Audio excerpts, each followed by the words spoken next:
we have the Epic Storm. That's right. Ruben, who's an advantage at this matchup? Who's going to win the match? Well, John Ashworth is up a game somehow. I honestly would not have expected that. Bryant Cook, the creator of Ad Nauseam Tendrils there on the right, he's up against John Ashworth, who is piloting the little green men on the little red cards. Yep. And as you can see, we're in the middle of resolving an Ad Nauseam. Bryant Cook has a beautiful deck, by the way. Oh, he really does. We were talking about it before. A bunch of black border duels, a lot of foils. So really yeah, well, nice. when you're responsible for the creation of a deck, you should probably have the prettiest and the best version. It is pretty amazing that John won game 1. And after board, his matchup actually isn't that bad anymore. He has access to 3 copies of Thalia, which is very good against the Epic Storm. Absolutely, yeah. Not a ton of answers, efficient answers, I should say, in Bryant Cook's deck. He does have Abrupt Decay. He does have Cabal Therapy if he expects it. Sure. But yeah, Thalia definitely throws a wrench in the works. Also, we'll probably see Red Elemental Blast. Yep. That's something else there as well. So it looks like Bryant Cook's probably going to be going off this game, though. Yep, he has a storm count of 12. 12, it looks like, yeah. And it looks like John just has nothing. Yep, we're up to 16. There's a Probe, 17. He'll draw off that. He's digging for, I think that he has the requisite mana and storm count to be able to cast the Burning Wish, to be able to go get anything from his sideboard. Get a Tendrils. Yep, get the Tendrils, plenty of mana to be able to kill you. Show him the Tendrils and the foil Mize in the sideboard. Oh, he wanted to go for the Grape Shot kill. Right. I see. Yeah, no problem. All right, so they're going to be going to a game 3. John is going to be on the play with Goblins, and he has sideboard cards for this matchup.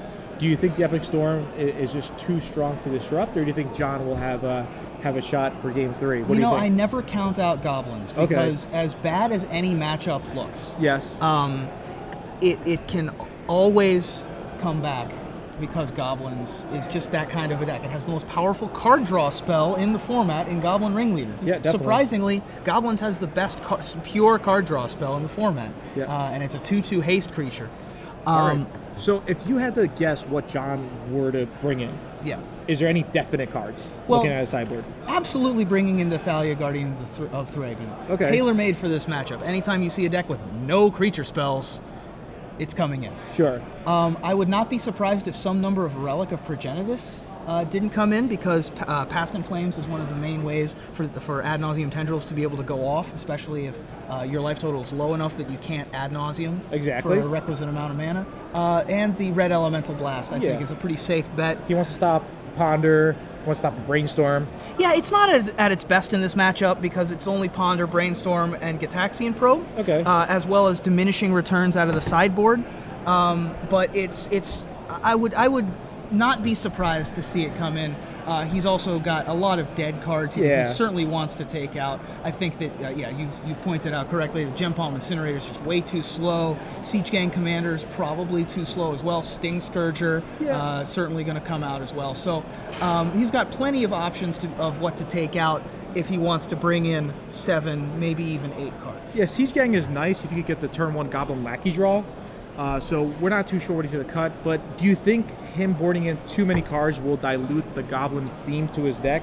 He's also bringing in Thalia, which is not a Goblin, or do you think that doesn't really play a factor? No, that's certainly a problem, especially for a deck that wants to have the critical mass of Goblins. As I mentioned, with Goblin Ringleader, the less Goblins you have in your deck, the fewer cards it draws. Sure. But some cards are just clearly have to come out. The Sting Scourger and the 4 Gem Palm Incinerators obviously are coming out. And they just do nothing, and they just do absolutely nothing. I wouldn't be surprised if it was just those 5 and he brought in the 3 Thalias with 2 of the relics. Okay, and would not be surprising. Maybe the 1 Red Elemental Blast? Maybe. I mean, again, there's only about 12 blue spells, 13 if you count the diminishing returns, and they're all cantrips. They aren't really important parts of the deck. So I could see it coming in just as a sort of a trick to try and trip up Bryant, but it's not terribly impressive for me. I would much rather have the 3rd relic over the Red Elemental Blast. Over on Bryant Cook's side, it remains to be seen if he saw a plateau in either of the first 2 games. If he saw a plateau, he can almost guarantee that Thalia is what's going going to be happening. So Abrupt Decay would be coming in, as would Chain of Vapor. I think that both of those are things that he's probably bringing in anyway just to survive. Yeah, he's probably definitely at least thinking about it. He's definitely very comfortable with the Epic Storm. He knows all the matchups. So I wonder how much does John know about the Epic Storm? Do you think he knows this matchup? Maybe, maybe not, right? Yeah, absolutely. And obviously Bryant knows all of the matchups. So he's going to have the perfect sideboard plan. I think that I've talked with him a little bit about the creature matchups before. I remember covering a match with him where he played against Maverick, which is another Thalia-based creature deck. And of course, things like Duress are going to come out. He has 2 main deck Duress. Silence, not particularly good in the creature matches. Definitely not. Unless he anticipates silence from his opponent, which is, not something that you would normally expect from a Goblins deck. We would much rather see a Thalia. And so those 6 cards can almost certainly come out and bring in the Abrupt Decays with Chain of Vapor and possibly another Cabal Therapy as the 6th card. So he's not diluting his deck too much either. Both of these players have very streamlined, very linear decks that need to have as many other pieces together. So there's 5 cards coming out, 5 cards going in, maybe 6 for each player. But both players are going to just be playing their game plan. And hope that it's good enough. Well, they might be, because they're both mulliganing the 6, so maybe they won't play their game plan. That's right. Sometimes when you mulligan the 6, mulligan the 5, you just have to play whatever cards you really draw. And in this matchup, the mulligan absolutely favors the Goblins player. Yes. It's even though he'll be on the play and Bryant will end up with the extra card to be able to start with 7, being able to start early with your creatures and keeping Bryant off of 1 less spell, 1 less land, is a whole nother turn that Goblins has to try to kill you. Definitely. That extra turn often represents double digits in damage. So, yeah, most combo decks really need all their resources. It's tough to go off just if you're down to 5 cards, even if you're down to 6 cards sometimes, especially if John could have a Thalia. Now Brian has to think, and he has to play a whole different game. He has to play around the Thalia, or maybe he has to answer the Thalia before he can really go off. Yeah, absolutely. So I think John is fine with this. If there was both going down to 5, I think John would also be fine with that. When it gets down to 4 or 3, it comes down to a lot of luck, we'll say. But for now, I think John being on the play and both players mulliganing slightly favors the Goblin deck here. So we'll wait and see. Maybe he'll have a turn 1 Goblin Lackey. Yeah, absolutely. Turn 1 Lackey, turn 2 Thalia. One of the best draws he could get. Yeah. And Brian Cook doesn't have something like a Swords to Plowshare. He really can't stop a Lackey. If Lackey comes down, Brian Cook is on a clock. Yep. The only option that he would have at that point is to wait a turn, which is not ideal, to be able to Abrupt Decay, or use one of his 2 Chain of Vapors, which he would much rather use on the Thalia. Yeah. I misspoke earlier. I apologize. Bryant Cook is the creator of the Epic Storm, not of Ad Nauseam Tendrils. Sure. Which there's a slight difference between the 2 decks. Yeah. I'll briefly explain what the difference is. Basically, it's more colors. So you have access to Silence, you have access to things like Xantid Swarm out of the sideboard. Occasionally you'll see Carpet of Flowers, whereas the Ad Nauseam Tendrils deck is a 2-color deck. Yeah. Usually the Epic Storm splashing, is 5 colors. Yes, Epic Storm is 5 colors, being able to splash for Silence and Abrupt Decay, although these days even Ad Nauseam Tendrils is splashing for Past in Flames, and oftentimes splashing for Abrupt Decay as well. Most of the time, the combo decks kind of branch out and it kind of blends together. Yeah. So...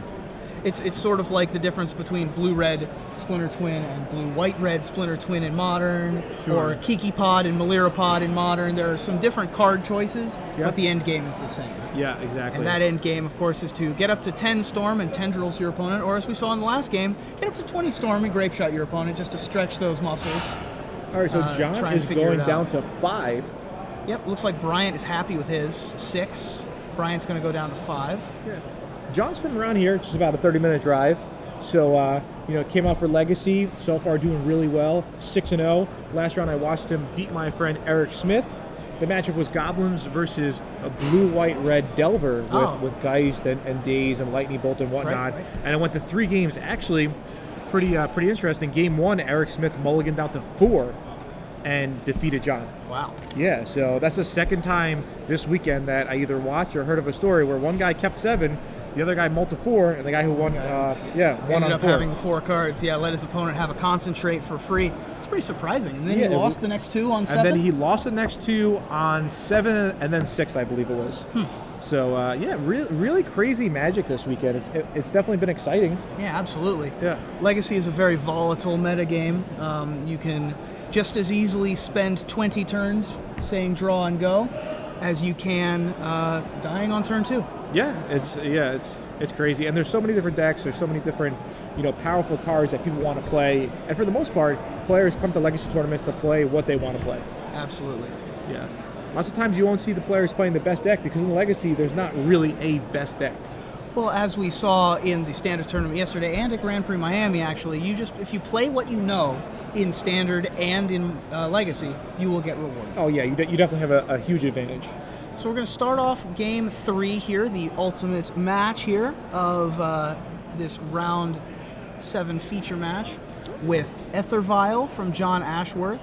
And Brian Cook is going to start with Gitaxian Probe. He sees Thalia, Guardian of Thraben, and Siege Gang Commander, along with Goblin Matron. Yeah, not that bad.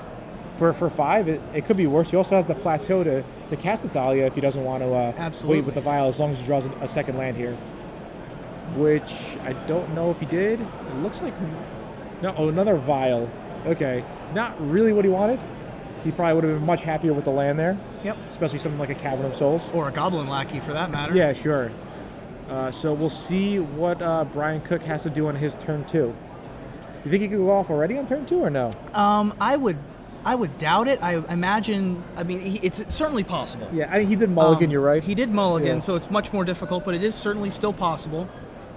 I would anticipate a discard spell. Okay, maybe like on this turn. Cabal Therapy, do you think? Cabal Therapy is a reasonable choice. We'll see. I think if he had a Cabal Therapy, he would have went for it immediately to play around the Thalia. So. Oh, he just top decked the Ad Nauseam, so yes, he is going to be able to go off this turn. Ritual, wow, that's insane. Yep, so there's Lion's Eye Diamond, Dark Ritual, Ad Nauseam. Yeah, wow, this is some great draws from Brian Cook. We saw this last round where he just top decked the Ad Nauseam after having nothing. Yep, that's a very fortunate draw for him, so he's going to be able to... So he's on 15, he's on 14, 13, he goes down to 11. Counting up the Storm there because that Infernal Tutor 10, is very important to completing the combo. Yeah, 9. Let's see. Looks pretty good for Brian so far. I think he needs a little bit more mana. He's got 8. There we go. That should be enough. Yeah, 7. He's got Chromax now. He's on 5. Well, he can go down 4. to 4. Yeah. With impunity because the highest remaining casting cost card in his deck is Empty the Warrens, and if he brought in the Past in Flames, then that would be also, and Tendrils of Agony, of course. Yeah. So being at 5, he could go down to 4, but being at 4, he cannot afford to go down any further from there. Yeah, so I think this might be enough. Yeah, this looks like it's going to be enough. Bryant has to figure out the puzzle at this point, though. Exactly, yeah. Very so difficult. He's going to drop down to 2. That means if he wants to play that second Gitaxian Probe, he has to tap that Volcanic Island. Yeah, I don't think that's the option. All right, so there's Lion's Eye Diamond. So he's going to lead off with a Chrome Mox. Seeing if he wants the black mana here. He does. Yeah, I think he probably does. There's a Lotus Petal, Lion's Eye Diamond, Lion's Eye Diamond. I think it's enough, right, Ruben? Or yeah, he has a Storm of 7 already, and he has plenty of mana to be able to go off. So he's going to be able to chain Infernal Tutors for the last amount of Storm if he needs them. Okay. I think he's at 8 Storm right now. That's 9. It doesn't look like he'll need to chain Infernal Tutors. He already has enough Storm to be able to Tendrils. So what's going to happen now is he's going to get as much mana Cabal Therapy as he can into his pool, and then he's going to cast Burning Wish. And the Burning Wish, in response, he's going to maintain priority, find the Tendrils of Agony, and cast it for what looks to be about 13. Yeah, I was going to say about 26. Yeah, 26 life change. There you are. That's it. Wow, turn 2, that's crazy. Turn 2 on the mulligan. On the draw. Yep. Able to top deck the Ad Nauseam to pull a win pretty much out of nowhere. Yeah, a really good top deck because he didn't have anything. Fantastic top deck. That was